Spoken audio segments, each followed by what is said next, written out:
the team captains were named. The Block O recipient was named. Let's start there because he happens to be both a team captain and a Block O recipient. Surprise to no one. I think everybody kind of saw this one happening. And that is Sonny Styles will be wearing the Block O in 2025. So the linebacker room keeps the number 0 in-house. And he's going to be a team captain as well. He's a 2-time Iron Buckeye. And I think he is going to have a sensational year after having 100-plus tackles last year as a junior, now going into his senior year. And don't forget, guys, he graduated a year early from high school and came to Ohio State as a 17-year-old. So technically, he's really the same age as a lot of juniors who are in college. But yet here he is a senior and he's a team captain. Cory, good to have you back. We'll start with you and then we'll go counterclockwise. Your thoughts on Sonny Styles being named a team captain and being the Block O recipient? What can we glean from that? I mean, his growth has been amazing. Honestly, more than anything. I mean, you saw him as a freshman against Georgia, looking good at times, showing flashes, and probably played him out of position for 2 years and then moved him to linebacker finally. Larry Inniss has done an amazing job, and he was one of the most fun guys to watch last year, just week to week to week. So you could see the growth. You could see him getting better, and that doesn't come without hard work. And the fact is, those the rest of his team sees how hard he works, right? They see how hard he works. He's probably more vocal than he's ever been, being a senior laden player now. And honestly, he probably was the best option for the block over recipient. And he's carrying on Cody Simon's legacy now. So that'll be fun to watch because Cody Simon's making some waves in the NFL with the Arizona Cardinals right now. But Sonny figures to have a great year, and I have no doubt Matt Patricia, new DC, sees the value in Sonny Styles and what he can, all the million things he can do with that guy. So I'm happy for him. I think it's great. It honors the legacy of his father at Ohio State as well. I'm sure his brother Lorenzo loves seeing it as well, being on the field with him. It's good vibes all around. Yeah, Ethan, your thoughts on this big move? Well, I think that first of all, I mean, Cory, you summed it up quite well there. For a guy last season, he had 100 total tackles. He had 6 sacks, at the linebacker position, one less than Cody Simon, 5 passes defended. I mean, he had one forced fumble, 1 fumble recovery. Amazing. And he is going to be so important out there this season, the linebacker position, kind of patrolling everything, just in general in football. That guy who is leading the defense out there. And so this is amazing for Sonny Styles, and it's no surprise. It's absolutely no surprise. And they just keep pumping him out there at the Horseshoe down in Columbus. Wildman. Yeah, I'll tell you, I'm so excited about this. We've all predicted it, but come on, the guy is. You talk about tradition. He's carrying on the legacy of the previous Block O guys. He's carrying on the legacy of his father. We're talking about toughness and leadership that's going to define this program and this defense. He is just an absolute sledgehammer out there, and I'll tell you, I am so pumped to see him get this. Because this is an accolade that I think he's going to actually look at this as an accolade that he's going to now have to live up to. I think he's going to pump up his game even more. Well, the young man has been living in the shadow of greatness since he was born. Let's be honest, well, right? And you look at this, Eric. Lorenzo Styles Sr., he was never a team captain. Obviously, his brother's not a team captain. He's accomplished that. He's accomplished the Block O. 100 tackles last year. National champion. Something else that his father, he kind of separated himself from that shadow. And don't get me wrong, Lorenzo Styles Sr., one of the greatest linebackers to ever play at Ohio State. The guy was a beast. Yeah, he was a monster. But his kid is just that much better. By the way, he still is. He still is a monster. Have you seen him? Oh, yeah. He's still a huge dude, man. Yeah, no, he had a great year last year. Great stats, as Ethan pointed out. And as Cory pointed out, he's a legacy. He's been living up to those standards and exceeding them. And here's what's great. Chris and I, we went down to practice. We got to watch these guys in person, linebackers actually up close and personal. Yeah, he's every bit as huge as he looks. But guys, I'm here to tell you, he's not the biggest linebacker on the team. He's not. There's another Northeast Ohio kid who's going to get some run this year as a starting linebacker, who is an absolute animal. And we were talking about this the other day. You put some dreadlocks on him, he's a mini Chase Young. Chase Young. Yeah. And so the linebacker room with Arvell Reese, who I'm talking about, Arvell Reese and Sonny Styles, the linebacker room, Cory, it might be better this year than it was last year. It will be. And I say that confidently because Sonny was still learning last year. And Cody was the most experienced guy, and he played great. I love Cody Simon. Nothing against Cody. Obviously, we love him. But now you got Arvell Reese, who showed flashes last year, fully experienced, fully in the weight room, knows where to go, and the team is fully invested in him. The room, the defensive staff is fully invested in him. Every offensive lineman says he's just a freak and impossible to block. Combine that with Sonny Styles, and you got the depth of Peyton Pierce coming on. And C.J. Hicks. And C.J. Hicks, I don't know where they're putting him. And he's in. Don't forget Riley Pettyjohn, who's an absolute exactly. beast in his own right. Yes. Pettyjohn and in the future, Alford. But right now, Pettyjohn will be in the field a little bit. You got more depth and more top-tier talent at that linebacker position than we've had in years. James Laurinaitis has done an amazing job getting that linebacker room ready.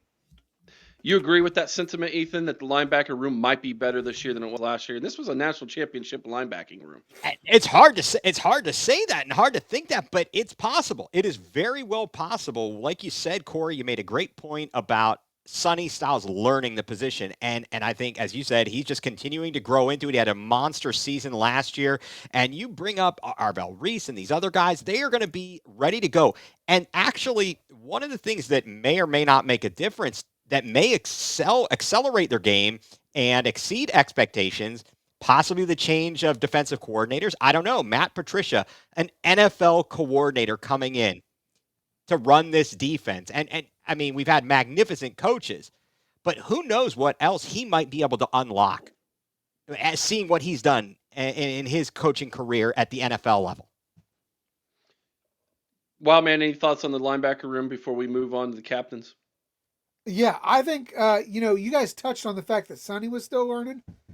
Let's not forget, Brian Hartline's still a young coach. Not Brian Hartline, I'm sorry. James Laurinaitis is still a young coach and learning himself. He is. He's only going to get better and more confident as we go. So absolutely, I think that this definitely has the potential to be an even better linebacking room than last season. So the captains were named as well. Of course, Sonny Styles is one of two defensive captains on this team. The other one being Caleb Downs. I call him the coach on the field. And then on the offensive side, this one was a little bit surprising to me, guys. Brandon Inniss, although verbally I think he's definitely the leader in that room when it comes to his mouth. Not saying that that's a bad thing. What I'm saying, he leads. That came out really bad, Dr. I'm going to keep quiet. Your laugh said it all, Cory. He's got a mouth on him. he does actually, and I kind of like it. And then Austin Siereveld, who is, I'm going to start there. I don't know of an offensive lineman in the course of, let's call it 9 months, went from who's this guy? He's buried on the depth chart to he's the leader of the room in that amount of time. I've been racking my brain trying to think, was there anybody else at Ohio State who has done this like Austin has? Billy Price, probably, maybe. Last one I can remember. He went from like whipping boy to he's a Wilmington winner or something. It's like okay. But what do you guys think of the team captains? Did any of it surprise you? Do you like it? What's your thoughts? We'll start with you, Cory. Personally, I think Siereveld is a team captain because he looks like Tyler Bowen's son. I think that's what played a part in it. They're both balding. They both have a beard. They look exactly alike. It's freaking hilarious. No, you're the first one I've ever heard say that. When I saw that video of them with the phone call, I was like, son. Come here, boy. I was like, they look like they're related. But anyway, Siereveld, I couldn't stand him at the beginning of last year. I knew he'd be getting better, but I was like, oh, why can't we find anybody better for the sixth lineman? To now he's a left tackle. Like, wait, what happened here? You know? And he's a captain. And honestly, the meteoric rise of Austin is amazing, and I'm very proud of him. I'm glad to be wrong about him. I love being wrong about these guys when I have like a ill feeling towards them as a player, mind you. But I thought for sure he's probably going to start at right guard or something like that. Oh, he's going to be a right tackle. Okay, wait, he's a left tackle now. What freaking happened? Meaning he's the most dependable lineman on the team. Him and Carson Hinsman are the two most dependable linemen on the team right now. So I love it, and the guy that meteoric rise, and the players must respect him to be a captain. So that one was a surprise, but I liked it. Inniss wasn't really a surprise to me. I kind of figured he would be. He was always that vocal guy, like you see. He's got a mouth like Eric Boggs. He's got a mouth on him. Exactly, mouth from the South because he's from Florida. But anyway, that being said, old wrestling lingo Nice there. Jimmy Hart reference there. Can we get the Hart Foundation back together, please? Exactly. The anvil. But and I am actually a little surprised Jeremiah Smith wasn't named one, but maybe next year, but probably most likely next year. But Inniss made a lot of sense. Caleb, obviously, come on, everybody knows Caleb, and the Sonny also made a lot of sense. They remember the time they used to pick like 8 captains. It'd be like just like basically all the starters are captains. I was under Urban Meyer, if y'all remember that. Yeah, they'd have like 8 or 9 team captains and just rotate them on who goes out. I kind of like the lesser number of captains because Ohio State has the tradition of the captain's dinner that these guys will get to always be a part of an exclusive club with that, which is really, really cool. Ethan, your thoughts on these captains? Did they get it right? Anything else you want to touch on? Well, I really think they did. Now you touched upon, Cory, you talked about maybe the surprise of Jeremiah Smith not being a captain, but I think as a sophomore, that kind of makes sense. They put a veteran, an upperclassman in Brandon Inniss, a junior. Arguably, maybe if you were looking for someone in the wide receiver room, maybe Carnell Tate, but I think Inniss is a very, very good selection there. Caleb Downs, also a great selection for a captain. And as we touched on Sonny Styles and this whole Austin Siereveld thing, the fact that as I was reading it, and I hadn't realized that they had him practicing at right tackle for quite some time. And all of a sudden, Ryan Day comes out and is like, oh, yeah, he's going to be the left tackle. It's like, whoa. And you've got Anyanwa. And I guess he's the transfer from Rice. Mm-hmm. And he's going to be very important. We'll touch on him later because we're replacing the interior line is all together. And you had to look at the tackles to really get things set. And that left tackle position is so important for the play of a right-handed quarterback protecting the blind side. And so Austin Siereveld, great selection there. I love it. I really do. I think all the selections are very good. Caleb Downs, just amazing. The guy, he's a phenom, and he is going to go, barring an injury or something stupid happening, he's headed for a high day 1 pick in next year's NFL draft.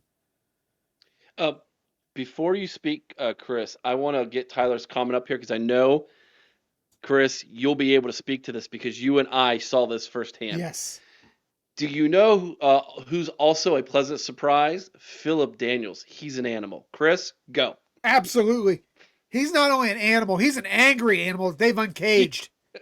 This guy, he wants to beat the hell out of whoever's across from him at any given minute. And I don't mean he wants to just beat him. He wants to maul him. He wants to destroy the person across from him. And it doesn't matter what color uniform he's wearing. This guy is so intense. It's almost scary, Eric. I think it's great, but I worry at times that it's going to get us in trouble. As long as he learns how to tame it down a little, Tyler, you're 100% right. The guy is a beast. And he is going to just knock people around.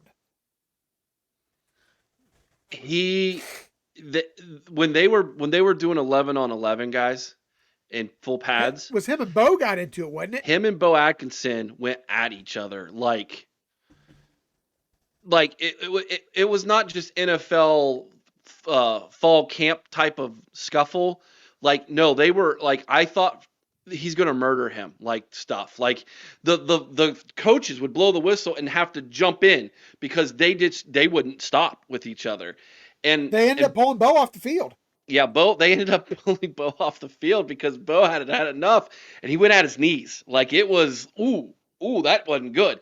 And Philip Daniels took exception to it, and then it was, oh yeah, I'm going to destroy you and your family. I've never seen a big dude get up off the ground that fast. It was incredible, and I told Chris, and I made this comment.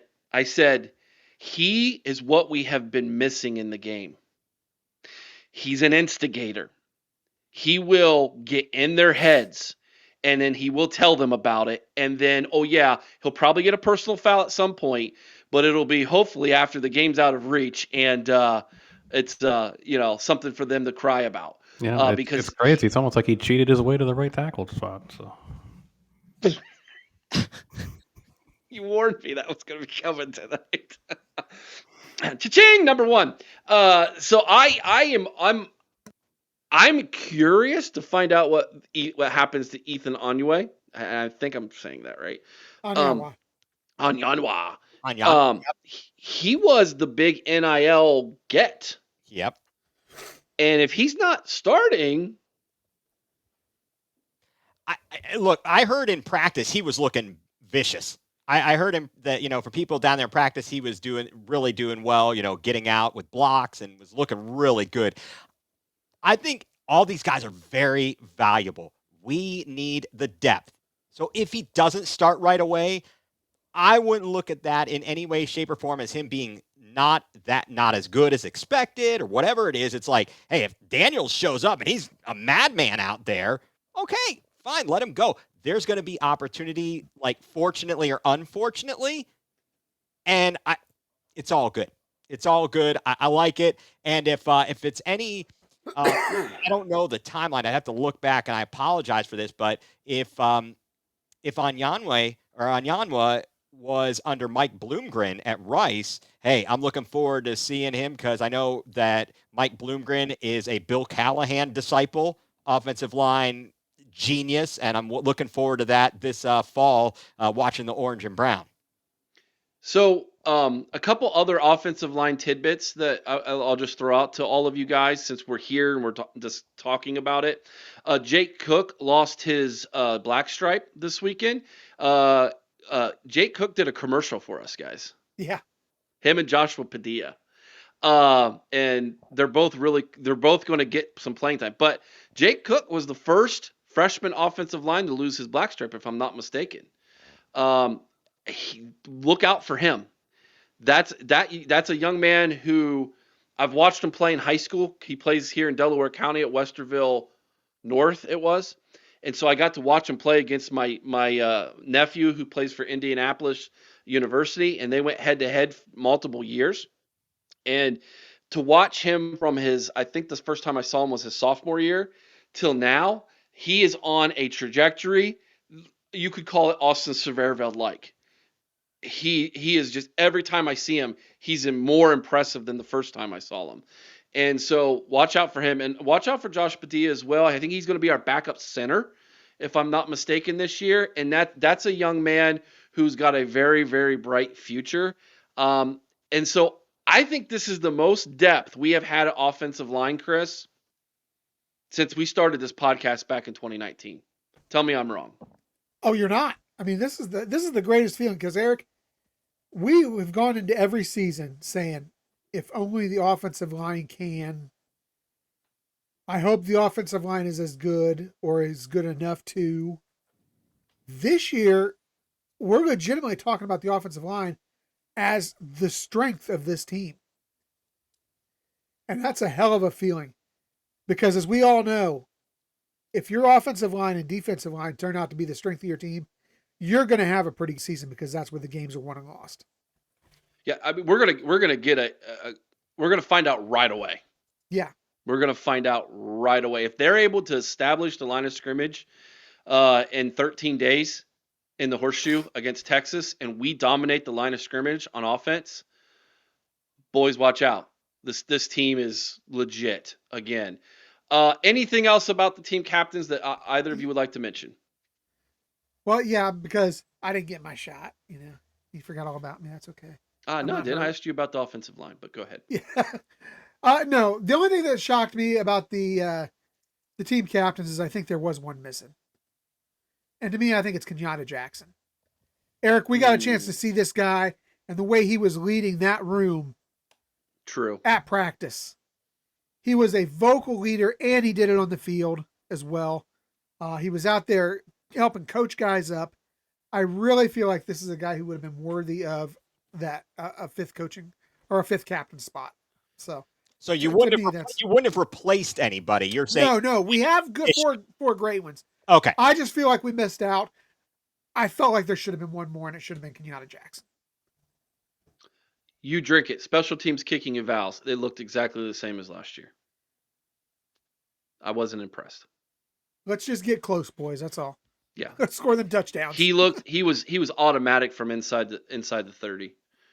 When we were going 35 yards and longer, he was about 500 the day at practice we watched. So about the same. So, and the punt, the what's his name? I call him Marty McFly, but it's not. McClarney. McClarney. Okay. The 6'7" Aussie. He lost his black stripe. Yep. He lost his black stripe too. So we'll see if maybe I've heard he's either terrific or it's god awful. There's like no in between. It's like that he shanked that one, or oh my god, that one went 75 yards. Like there's no. They're both from Australia. Yeah. McGuire and McClarty.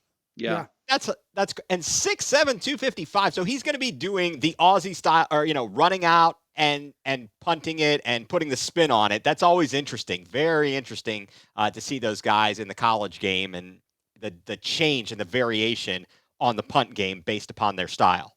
Yeah. I like our chances if this guy takes off for a sneak against Rutgers. He could bowl them over. Oh, knock it. 255 and 6'7". Why is he playing Aussie rules? He's a defensive end. He's not. So when they were doing 7-on-7s, they have four guys who basically are down linemen and they just raise their hands up, and they put him in the middle and he put his hands up like, oh my gosh, the poor quarterback's like, what is this? It was like Shaq was out there or something. It was hilarious. Oh my gosh. Wow. Oh man, Burke's giving you a shout out, Cory, for predicting it right. Now, to be fair, Burks, I predicted it right as well, but then I changed. I was persuaded. So, but I predicted it right. The NCAA just screwed it up. Okay. Cory, you want to speak to that before we move on? I mean, the NCAA is a joke, but you know what? I'll be perfectly honest with you. I am ready to throw it in a pond and move on. It's gone. It's done. It's over with. Don't forget to step on it and break it first. That's right. Wait, will you be playing Damn It Feels Good to Be a Gangster in the background while you do so? That'd be awesome. I mean, I know that Samir Naga, not going to work at Michigan anymore, was there. Oh, Lord have mercy.